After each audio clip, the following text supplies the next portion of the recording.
For thousands of years, Iran survived invasion. Greeks came. Romans came. Mongols came. Persia absorbed them. Then, in the 20th century, something appeared beneath the Iranian desert that would change everything: oil. And from that moment forward, Iran was no longer just a civilization. It became one of the most strategic territories on Earth. In 1901, a British financier named William Knox D'Arcy secured a concession from the Persian monarchy. The agreement allowed him to explore for oil across most of the country. At the time, it seemed like a gamble. 7 years later, the gamble paid off. Oil was discovered in Mossadegh. Soon the Anglo-Persian Oil Company was created, later renamed the Anglo-Iranian Oil Company, and eventually evolved into what the world today knows as BP. The British Navy had decided to shift from coal to oil, and suddenly Iranian oil became critical for imperial military power. Iran had entered the global energy system, but the profits were not flowing to Iran. The agreements were structured in a way that gave foreign companies the technology, the infrastructure, and most of the profits, while Iran received only a fraction. And that created a growing imbalance, a country rich in resources, but weak in control. Over time, this imbalance would turn into frustration, and that frustration would slowly turn into political pressure. But at the same time, a much larger force was already in motion, a global war that was about to strike Iran at its core. In 1941, as World War II intensified, Iran declared neutrality. But neutrality did not protect it. British forces advanced from the south, and Soviet troops pushed in from the north. Iran, which had declared neutrality, suddenly found itself occupied by two global powers. Their objective was simple: secure the oil fields, and both Britain and the Soviet Union needed a safe supply route, corridor, to send weapons and resources to fight Nazi Germany. At the center of Iran stood Reza Shah, a military officer who had risen to power and built a strong, centralized state, determined to modernize the country and reduce foreign influence. The invasion forced Reza Shah to abdicate. His young and inexperienced son, Mohammad Reza Pahlavi, was placed on the throne, a ruler the Allies could influence and control. Allied troops remained on Iranian soil during the war, and even after the war ended. The influence of Britain and the Soviet Union continued to shape Iran's politics. For many Iranians, this moment reinforced a dangerous realization. Their country's sovereignty could be overridden by external powers. And what followed was inevitable. That pressure did not disappear. It exploded and became a movement. A nationalist movement demanding sovereignty, economic control, and an end to foreign dominance. And within that movement, one figure began to stand out: Mohammad Mossadegh. An aristocrat by birth, but a nationalist by conviction. A lawyer educated in Europe who believed that Iran's laws, its resources and its future should be controlled by Iranians, not by foreign powers. In 1951, Mossadegh became Prime Minister of Iran. His most famous decision was the nationalization of the oil industry. The argument was straightforward. Iranian resources should serve the Iranian nation. Parliament supported him, but Britain saw the decision as a threat to its strategic energy supply. An international embargo followed. Iran's economy began to suffer. Then, in 1953, something extraordinary happened. A covert operation against Mossadegh was carried out with decisive involvement from CIA and British intelligence, alongside Iranian political, military, and street-level actors. The Shah, Mohammad Reza Pahlavi, returned to power with strong Western backing. For many Iranians, it proved that foreign powers would intervene to protect oil interests. And that memory still shapes Iranian politics today. The Shah was back in power, but this time he would rule differently. Shah launched an ambitious modernization program. It was called the White Revolution: land reform, industrial expansion, education campaigns, infrastructure development. Oil revenue fueled rapid economic growth. By the 1970s, Iran had one of the fastest growing economies in the region. Cities expanded, universities multiplied, military spending surged. On the surface, the country appeared to be modernizing rapidly. But modernization came with a political cost. Opposition parties were restricted. The intelligence service SAVAK monitored dissent. Critics accused the government of repression. It was leading Iran towards a moment that would open a new chapter in its long and turbulent history of conflict: the 1979 revolution. By the late 1970s, mass protests spread across Iran. Students marched, religious leaders mobilized supporters. Workers went on strike. Opposition came from many directions at once. In January 1979, the Shah left the country. A few weeks later, Ayatollah Ruhollah Khomeini returned from exile. Ayatollah Ruhollah Khomeini did not suddenly appear in 1979.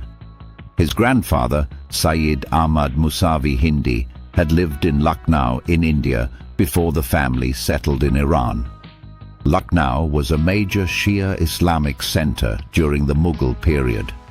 Later, his grandfather moved from India to Iran in the 19th century and settled in Khomeini, where the family name Khomeini comes from. Born in 1902 in the town of Khomeini, his father was a cleric who was killed when Khomeini was an infant, reportedly during local political conflicts. He grew up inside Iran's religious institutions and became a respected cleric in the holy city of Qom. But he was not yet a political figure. Shah Mohammad Reza Shah Pahlavi's White Revolution reforms were viewed by many religious leaders as a direct threat to traditional Islamic society. Khomeini became one of the strongest critics of the Shah. In 1963, he delivered fiery speeches accusing the Shah of corruption, dictatorship, serving Western interests. Mass protests erupted. The government suppressed them violently. Thousands were arrested.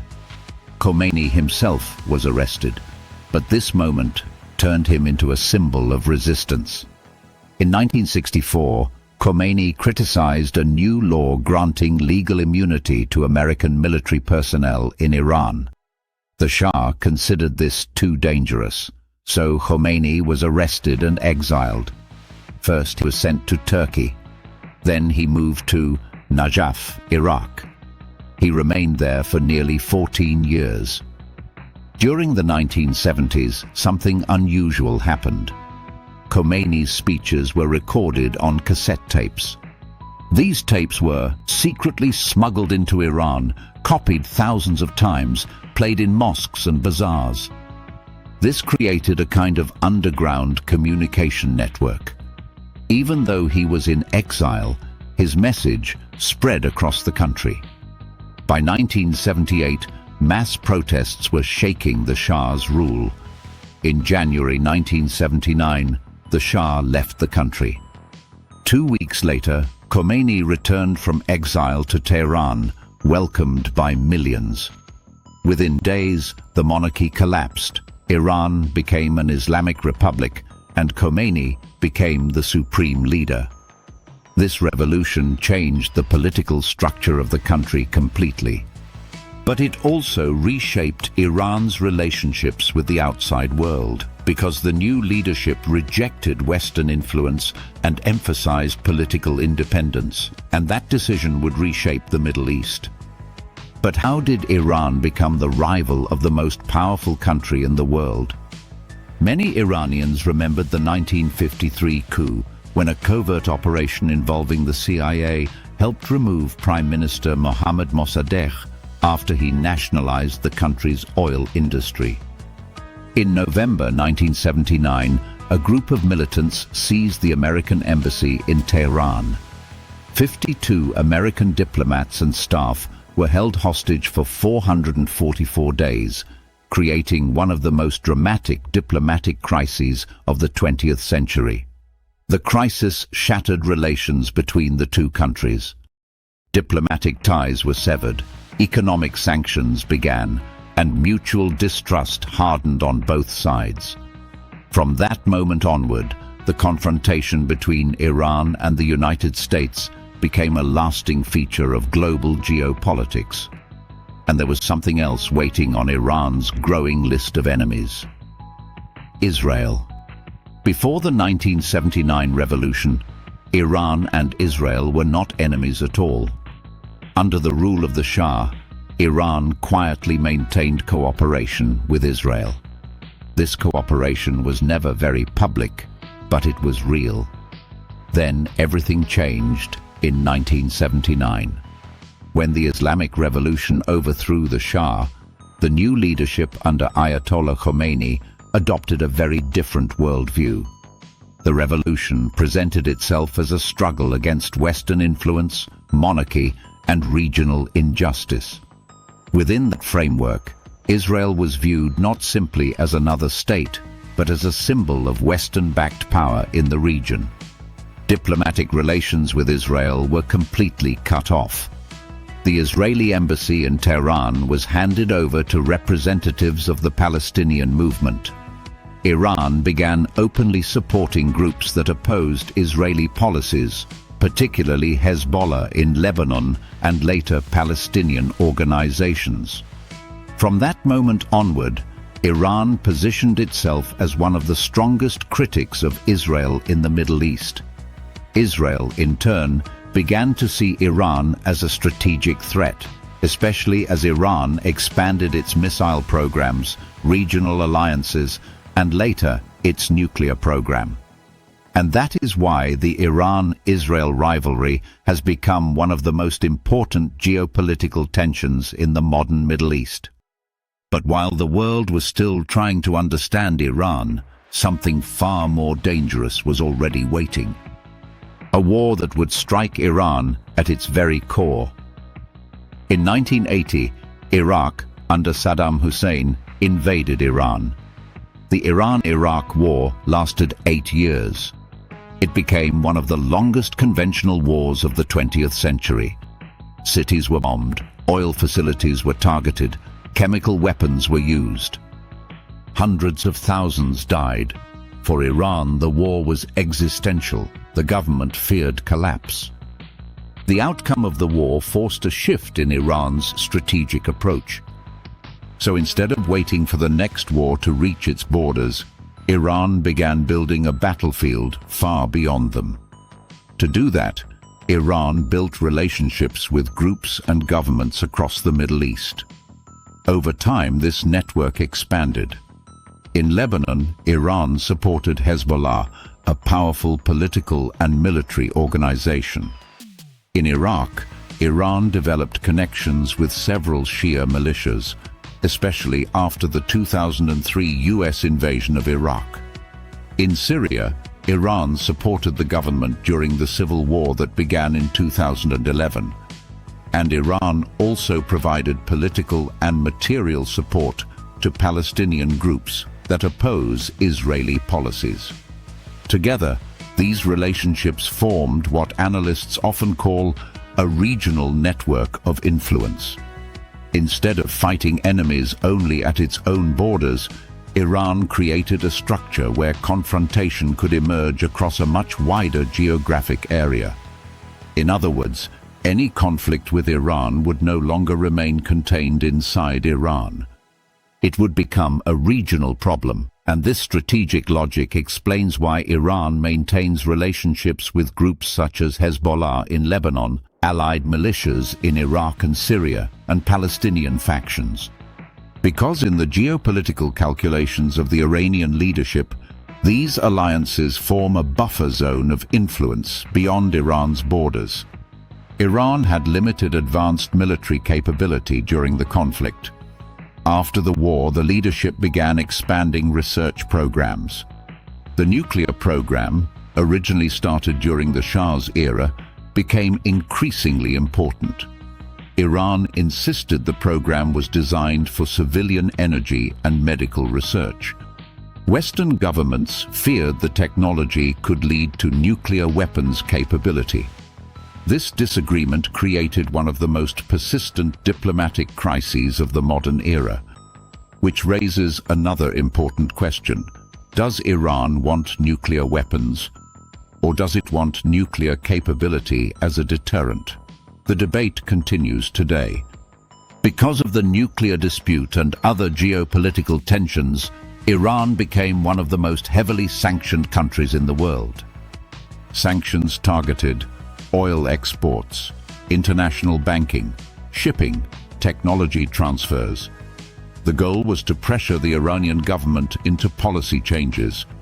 The economic consequences were severe. The Iranian currency lost value. Inflation rose. Trade became more difficult.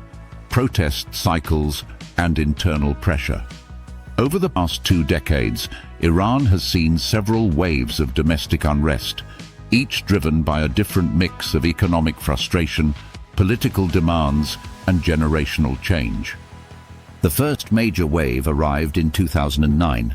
That year, Iran held a presidential election. The official results declared President Mahmoud Ahmadinejad the winner.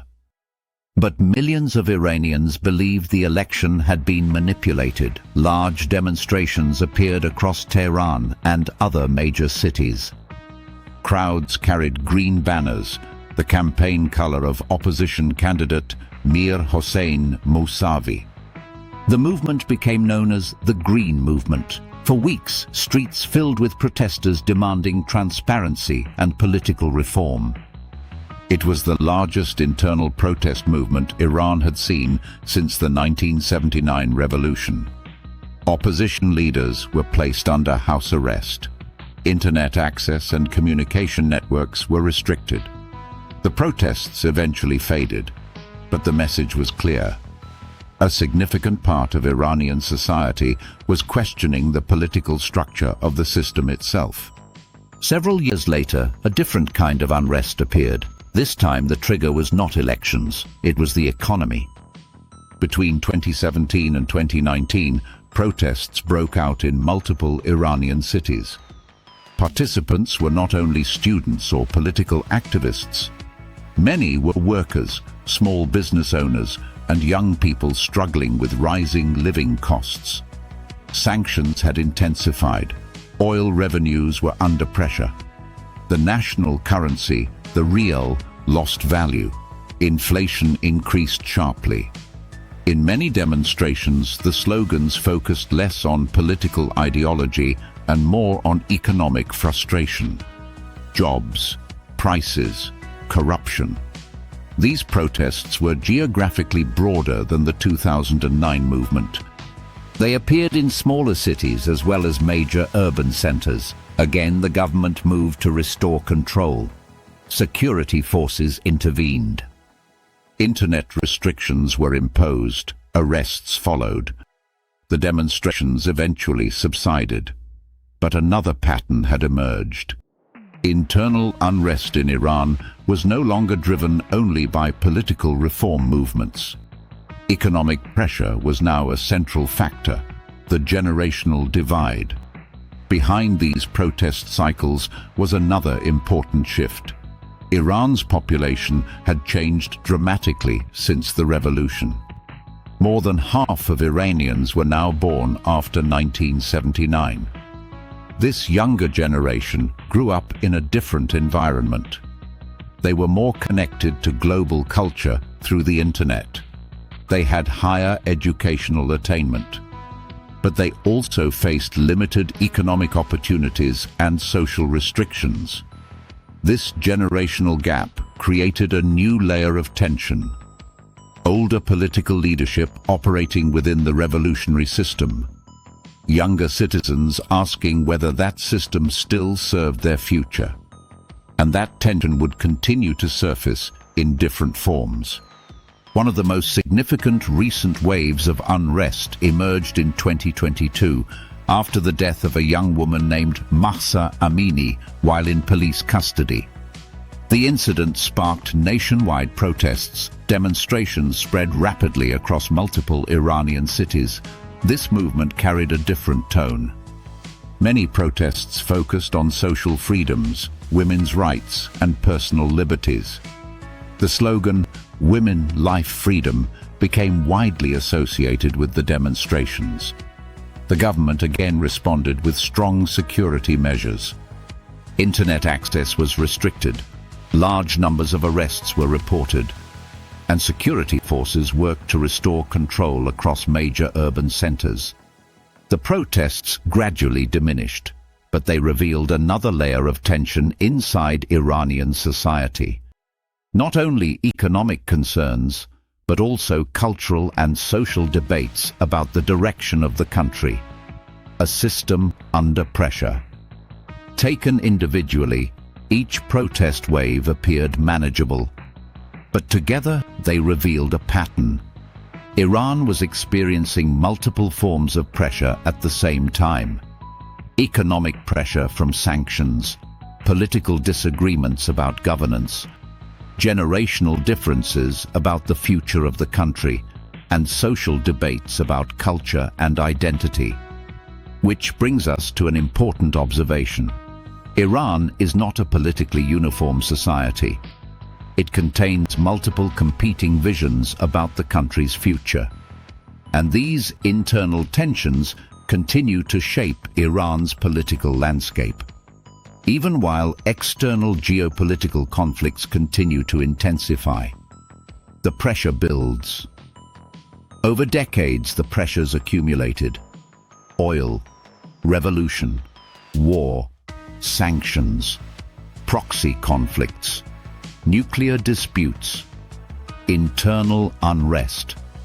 Layer by layer, the geopolitical and domestic pressures built inside the Iranian system.